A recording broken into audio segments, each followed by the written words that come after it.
Salut à tous, j'espère que vous allez bien. Aujourd'hui, on se retrouve pour une nouvelle vidéo. C'est le résumé de la série Un amour désespéré dans l'épisode 158. Pour tous ceux qui en ont marre d'attendre, nous allons vous spolier les épisodes sur cette chaîne. Et, les résumés vont aussi vous aider à mieux comprendre la série. Mais, tout avant de commencer, je vous demande de liker et de vous abonner. N'oubliez surtout pas d'activer la cloche de notification. Je vous conseille aussi de rester jusqu'à la fin de cette vidéo pour ne manquer aucune de mes explications. C'est parti. Après le départ de Aalek en prison, la famille s'était retrouvée dans le bonheur absolu. Malgré le fait que Aalek avait avoué devant tout le monde d'être le meurtrier de Saraswati, cela ne va pas la ramener à la vie pour autant. Mais, ils étaient quand même heureux de voir le changement total de Aalek. En allant en prison de son propre gré, ce dernier voulait prouver à la famille qu'il a vraiment changé de vie. Quant à Vyasji, il était malgré lui aussi soulagé de savoir que sa fille va pouvoir se reposer en paix. Finalement, les efforts de Chahat pour unir la famille avaient porté fruit. Maintenant, personne ne s'acharne contre elle pour la religion. Comme vous l'avez vu dans l'épisode précédent, Chahat finit par avoir l'amour qu'elle avait tant souhaité de la part de sa belle famille pendant des lustres. Étant belle-fille aînée de la maison, on peut dire que Chahat était devenue le pilier de tout. Pour cette fois, avec la bénédiction de tout le monde. De plus, leurs ennuis étaient enfin loin d'eux pour le moment. Mais, on ne sait pas encore si Alaknanda va réussir à semer la zizanie même étant en prison. Si c'était le cas, on peut dire que Chahat et sa famille vont devoir livrer encore une dernière bataille. Quant à Godambari, sa transformation en une femme aimante et très gentille était vraiment spectaculaire. On avait l'impression qu'elle était complètement inoffensive et sans défense. Mais, quand il s'agit du bien-être de sa famille, elle peut aussi devenir très méchante. Que j'aime bien aussi pour cette fois. Parce que, Godambari finit par consacrer sa vie entière à la famille. Même quand c'était incroyable, mais Godambari ne se plaint plus maintenant des tâches ménagères. Je sais que vous allez poser la question. Où est Jamuna et Kripa? Pour bien vous dire, Jamuna avait complètement perdu la tête dans les épisodes avant. À l'heure qu'il est, personne ne sait s'il était encore en vie ou pas. Mais, j'ai quand même l'impression qu'il va revenir dans la série. Puisque la famille avait laissé leur cauchemar derrière eux, maintenant Neil décide d'agrandir son restaurant et aussi la clinique de sa femme. Quant à Bopu, il avait lui aussi une chance de participer à la croissance économique de la famille afin de retourner sur les rails. Désormais, la famille partage absolument tous les travaux. Quelques mois plus tard, le restaurant de Neil et la clinique de Chahat finissent par faire le buzz dans tous les journaux du pays. Après avoir ouvert un boulanger encore plus grand, la famille commence à faire les louanges de Bopu pour son courage et son dévouement. Mais, ce n'est pas tout. Parce que, Bopu finit lui aussi par agrandir la famille.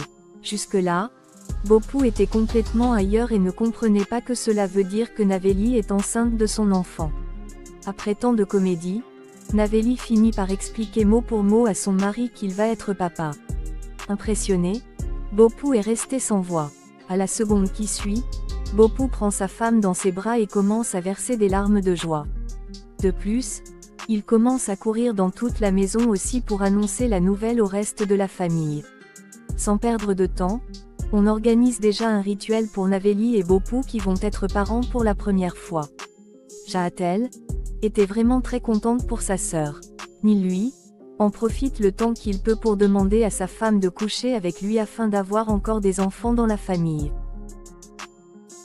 Mais, Chahat frappe son mari et lui dit qu'ils vont encore être parents de l'enfant de Naveli et Bopu.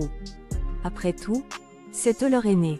Quant à Godambari, on avait l'impression que personne ne pouvait l'enlever ce sourire aux lèvres. Finalement, elle a la chance de devenir grand-mère officiellement. Comme dans le passé, Godambari voulait déjà aller se vanter auprès des villageois. Après tout, elle avait de quoi être contente pour un bon moment. À quelques mois de grossesse seulement, on interdit déjà à Naveli de faire quoi que ce soit dans la maison. Pour devenir un bon père, Bopu décide de prendre la responsabilité de toutes les tâches qu'avait l'habitude de faire sa femme dans la maison. Mais, c'était hors de question pour Chahat. Alors, Cette dernière décide plutôt de s'occuper de sa sœur à partir de maintenant. Mais Godambari aussi voulait prendre cette même responsabilité. À la seconde qui suit, une dispute éclate entre eux, juste pour savoir qui va s'occuper de Naveli à partir de maintenant. Voyant tout ça, les enfants décident de prendre la main de Naveli et partent avec elle dans leur chambre. Puisqu'ils n'arrivent pas à s'entendre, les enfants aussi décident de s'occuper de leur tante. Jusque-là, ils ne peuvent rien y faire. Arrivés dans la chambre, Shlok prépare déjà des jouets afin d'accueillir le bébé de Naveli. Mais Dua finit par trouver son frère vraiment très idiot en pensant avec tout ça. Malgré tout, il n'y avait pas vraiment une différence entre les enfants et les adultes. Parce que, une dispute finit aussi par s'éclater entre Shlok et Dua. D'un côté Shlok souhaite que c'est un garçon, de l'autre côté Dua souhaite que c'est une fille. De plus, Dua pense même qu'elle va être aussi intelligente qu'elle. À la grande déception de Shlok. Puisque c'était comme ça, Naveli finit par décider de s'occuper d'elle-même. Parce que, il n'y avait pas une seule personne qui ne dispute pas dans la maison à l'heure qu'il est. Plus tard, Bopou apporte à manger à sa femme afin de calmer sa colère. En suivant les instructions de Chahat, Bopou finit par calmer Naveli sur le premier coup. En dépit de tout, Naveli pense que c'était par amour que sa famille faisait tout ça. Mais elle voulait quand même les empêcher de disputer. Le lendemain matin, Chahat se lève de très tôt afin de faire à manger pour Naveli. De plus, c'était des repas très spéciaux. Quand soudain, on frappe à la porte. En allant ouvrir la porte, Chahat finit par avoir le souffle coupé de voir que c'était Jamuna. Pour une surprise, on peut dire que ça en est une. En dépit de son absence depuis tout ce temps, on avait l'impression que Jamuna avait aussi toute sa tête. À l'arrivée de Godambari, cette dernière s'évanouit sur le sol en voyant son mari. Et ça, même Naveli aussi a failli piquer une crise cardiaque. Sans perdre de temps, on emmène Godambari dans sa chambre. Après qu'être soignée par un docteur, elle commence à s'en remettre de mieux en mieux. Pendant ce temps, Naveli commence à se torturer sachant qu'elle était responsable de la disparition de son père pendant tout ce temps. De plus, elle n'arrête pas de dire qu'elle l'avait déshonoré. Touchée, Jamuna finit par prendre sa fille dans ses bras pour lui donner sa bénédiction. De plus beau, c'est que Jamuna finit aussi par pardonner l'erreur de sa fille. En un claquement de doigts, la belle petite famille à l'époque finissent par se réunir. À la seconde qui suit, Naveli présente Bopou à son père étant son mari et aussi le futur père de son enfant. Voyant à quel point Naveli était fier et heureux, Jamuna ne perd pas de temps aussi pour donner sa bénédiction à Bopou. À peine revenir dans la maison, il apprend qu'il va être grand-père. Après tout, c'était pas vraiment étonnant puisque Jamuna avait quitté la maison déjà pendant 8 ans. Mais, il n'avait aucun souvenir de ce qui s'était passé pendant ces 8 dernières années. Au même moment, on apprend que Jamuna était hospitalisée dans un centre psychiatrique dans le nord du pays pendant tout ce temps.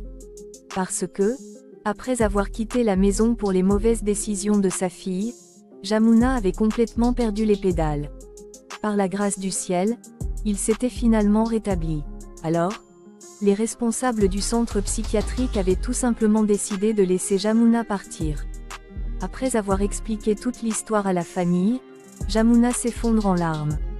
En dépit de tout, Vyachi était vraiment très heureux aussi de revoir son frère.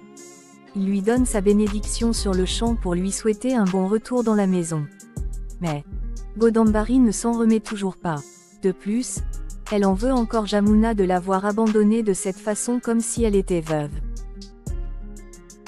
Coincée, Jamuna ne sait plus quoi dire à sa femme pour faire disparaître sa colère. Mais on avait l'impression que Nil et Chahat préparent déjà un plan pour aider Jamuna. Quelques minutes après, Naveli apporte à manger à son père.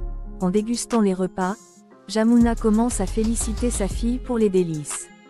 De plus, c'était comme si elle savait encore tous ses plats préférés. Et ça, sans savoir que les repas ont été préparés par Godambari en personne. Malgré tout ça, Godambari refuse encore de causer avec Jamuna.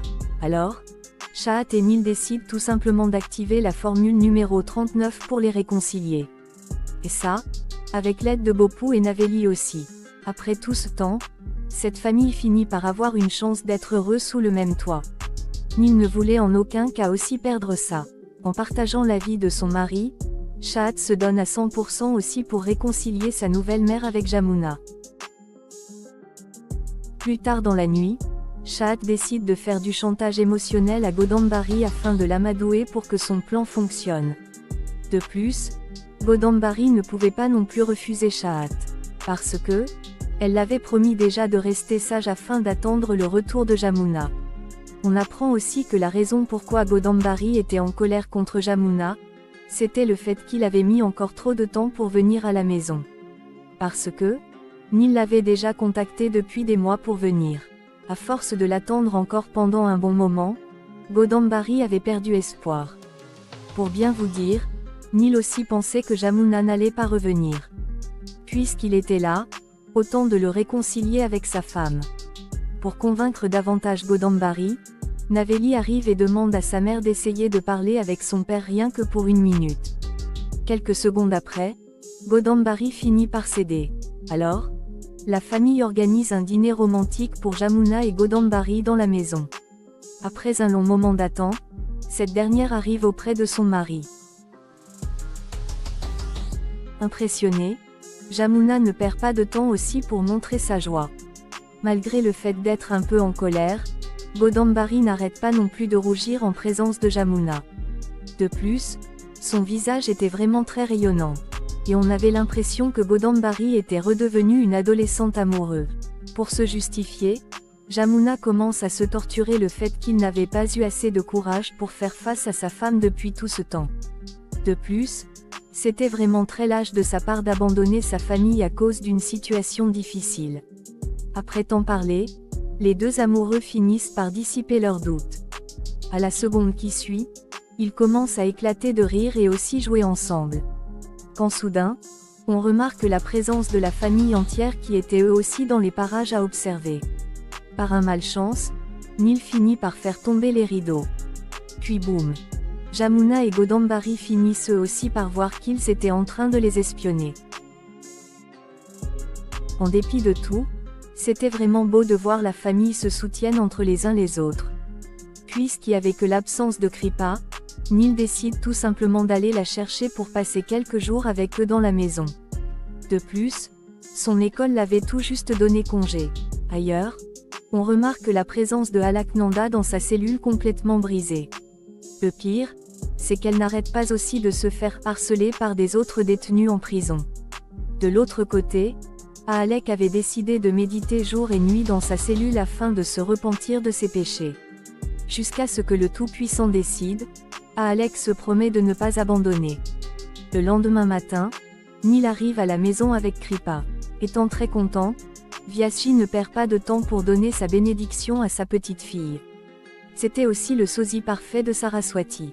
De plus, Kripa lui rappelle énormément cette dernière. À la seconde qui suit, Shlok et Dua accompagnent leur cousine et l'emmènent avec eux dans la chambre. Quant à Dua, elle avait aussi trouvé une complice à part son frère jumeau dans la maison.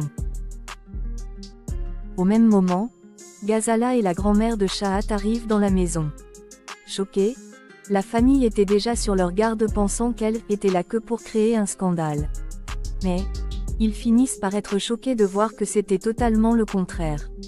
Parce que, Ghazala aussi avait réussi à libérer l'amertume qu'il y avait dans son cœur.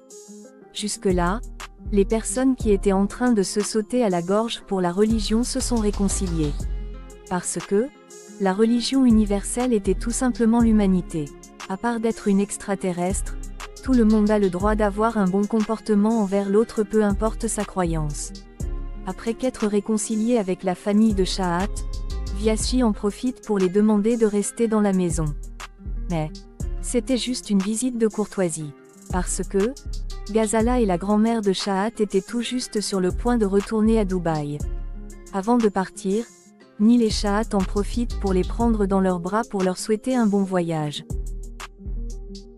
Ailleurs, on remarque la présence des policiers en train de changer à Alek de cellule. Choqué, ce dernier n'arrivait pas non plus à savoir pourquoi, quand soudain, Alek finit par tomber exactement dans la même cellule que Agam. En se rappelant de ce qu'il avait fait pour se retrouver en prison, Ahalek pense que Agam va en profiter pour se venger de lui. Alors, Ahalek en profite le temps qu'il peut pour présenter des excuses à Agam de l'avoir entraîné dans ce pétrin. De plus, il l'avait forcé à faire des trucs dans le passé contre son gré pour arriver à ses fins. À la seconde qui suit, Agam commence à s'approcher de Ahalek. Frustré, ce dernier pense qu'il allait le gifler. Mais c'était totalement le contraire de ce que pensait Ahalek. À force de rester en prison déjà pendant très longtemps, Agam avait passé la majorité de sa vie à réfléchir. Maintenant, il était aussi devenu un homme nouveau que Ahalek lui-même. Parce que, Agam ne boit pas une seule goutte d'alcool depuis lors. De plus, Agam pense aussi qu'il mérite d'être puni d'avoir tué Sahil. Ailleurs, on remarque la présence des enfants en train de jouer à cache-cache dans la maison. Avec la présence de Kripa, ils étaient tous très comblés aussi. Quelques mois plus tard, Naveli finit elle aussi par mettre au monde des jumeaux. Et ça, exactement comme Shahat. Une fille et un garçon. Encore une fois, la famille ont eu la chance d'être heureux avec les cris de ses enfants dans la maison. Quant à Godambari et Jamuna, ils avaient eux aussi la chance de partager le bonheur d'être grands-parents. Quant à Shahat et Nil, ils vont eux aussi trouver leur bonheur quand ces enfants vont les appeler oncle et tati. Sans perdre de temps, on organise déjà une prière afin d'accueillir les nouveau-nés dans la maison. Puisque Vyaschi avait récupéré son poste de grand prêtre, ce sera avec tous les honneurs pour cette fois. Le plus beau, c'est que le prêtre en chef était aussi présent pendant les rituels. Après avoir terminé avec les rituels, on fait entrer Naveli et Bopu dans la maison accompagnés de leurs enfants. De plus, Macharia en profite lui aussi pour leur donner sa bénédiction. Puisque la famille était nombreuse, Nil avait décidé d'agrandir aussi la maison. En même temps, on ne sait pas encore s'il avait un plan avec Shahat aussi pour créer leur équipe de foot. Puisqu'il est de la famille, Bopu décide lui aussi de participer à l'agrandissement de la maison financièrement. Après tout, ses enfants aussi vont en avoir besoin d'espace dans la maison. Le lendemain matin, on commence déjà avec les travaux dans la maison. De plus, le manoir était devenu de plus en plus énorme. Étant dans la joie et la prospérité, tous les membres de la famille finissent par collaborer aussi pour les travaux. 2 mois plus tard, le manoir était déjà prêt. Alors, Nil en profite pour l'inaugurer sur le champ. Comme dans le passé, Shlok et Dua prend le devant pour l'inauguration. Cette fois-ci, ils avaient Kripa aussi à leur côté parce que c'était eux les aînés parmi les autres enfants. Après avoir accompli les rituels, Nil en profite pour faire une photo avec toute la famille comme souvenir. Depuis ce jour, Nil et sa famille étaient tout le temps très heureux. Fin de l'histoire. Pour bien vous dire, cette histoire est un script créé par mon imagination. Et ça, juste pour refléter quelques actions qui pourraient avoir lieu si on décide de créer la saison 2 de la série. Mais, la série Un amour désespéré s'achève exactement dans l'épisode 157. J'avais décidé de mettre une épisode 158, juste pour avoir le temps de discuter ensemble et aussi partager vos avis pour savoir si vous avez aimé les leçons. Parce que, dans la vie il faut savoir aussi respecter la foi des autres. Parce que, avant tout on est humain. Du moment qu'on a aussi 2 pieds et 2 mains. On doit appliquer la tolérance et aussi apprendre à respecter la vie des autres. Parce que, personne n'est supérieur à un autre. Pour le prouver, la mort en est la preuve. Puisqu'on réfléchit tous différemment, je veux que vous tous ici présents sur la vidéo partagent vos avis en commentaire. Comme vous pouvez le voir, c'est ouvert à chacun d'entre vous. Du moment que vous vous respectez ainsi que les autres, vous pouvez parler librement. J'envoie aussi un câlin spécial à toutes les femmes et aussi les mères qui sont aussi courageuses que Shahat. Parce que, cette dernière ne vivait que pour le bonheur de sa famille. Et ça, c'est une chose à respecter.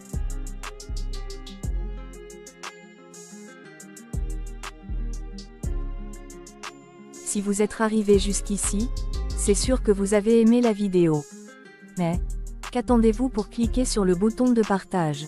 Par la grâce du ciel, je veux que chacun d'entre vous partage au minimum 10 fois sur Facebook et WhatsApp. Y compris sur d'autres plateformes. Et c'est la meilleure façon pour vous de me soutenir. Merci déjà pour votre soutien puisque vous allez partager. C'est la fin du résumé de l'épisode 158. N'oubliez surtout pas aussi de liker et de vous abonner. À la prochaine pour une nouvelle vidéo. Je vous aime beaucoup. Et merci d'avoir resté jusqu'à la fin de cette vidéo. Vous pouvez aussi me contacter sur WhatsApp mes super fans.